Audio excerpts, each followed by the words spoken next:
শুরু করিতেছি মহান আল্লাহর নামে, যিনি পরম করুণাময় এবং অত্যন্ত দয়ালু।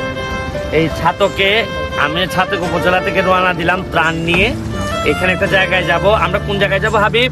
আসান হাবিব, কোন জায়গায় যাব আমরা? ইসলামপুর ইউনিয়ন। এখানে নাকি পানিবন্দী মানুষ অনেক বেশি।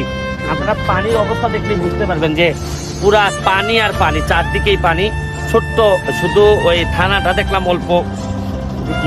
একটু পিছাও, একটু পিছাও। আচ্ছা, এখানে এক ধরনের পোকা আছে এই যে এই হাওরের মধ্যে। টানদেন টানদেন টানদেন। হাওরের মধ্যে এক ধরনের কি জানি পানি থেকে একটা পোকা উঠে। তা আপনাদেরকে দেখাচ্ছি যে এখানে সিলেটে প্রতিবারই যেভাবে দেখেন 22-এ হইল, আবার 23-এ হয় না, 24-এ হয়েছে। এইভাবে যদি প্রতি 2 বছর পর পরে হইতে থাকে তাইলে কিন্তু বা 1 বছর পর পর যদি হইতে থাকে সিলেটকে টিকায় রাখা মুশকিল হবে। সিলেটের রাস্তাঘাট, অর্থনীতি ধ্বংস হওয়ার মুখে।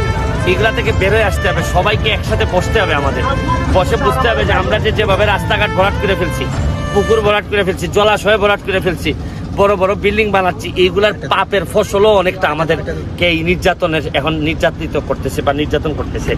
আমাদের অনেকগুলা কারণ আছে। তা আমি বলবো যে চলেন সবাই মিলে যে যার জায়গা থেকে আমরা ঝাঁপাইয়ে পড়ে কিছু কিছু যারা মানুষ আছে সরকারিভাবেও সহযোগিতা আসতেছে।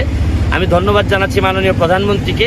এর সাথে ব্যক্তি পর্যায়েও যে যার এলাকা বা বাড়িতে যদি কিছু সহযোগিতা করেন, প্রবাসী যারা আছেন তারাও যদি যে যার এলাকায় করেন, যার যার বাড়িতে করেন, তাইলে সুবিধা হবে। কারণ আমি তো এখন মেম্বার অফ পার্লামেন্ট হিসাবে আগের মতো এত দায়িত্ব নিয়ে করতে পারি না, আমার এলাকাটাকেও দেখতে হয়।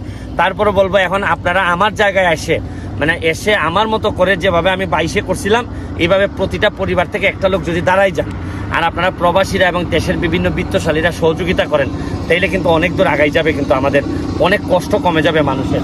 আমি আপনাদেরকে এটার আহ্বান জানাচ্ছি। একটু পরে আমরা যে ইউনিয়নে যাচ্ছি এইখানের ভিডিও দেখাবো, আপনারা সাথেই থাকবেন। ভালো থাকবেন, সুস্থ থাকবেন।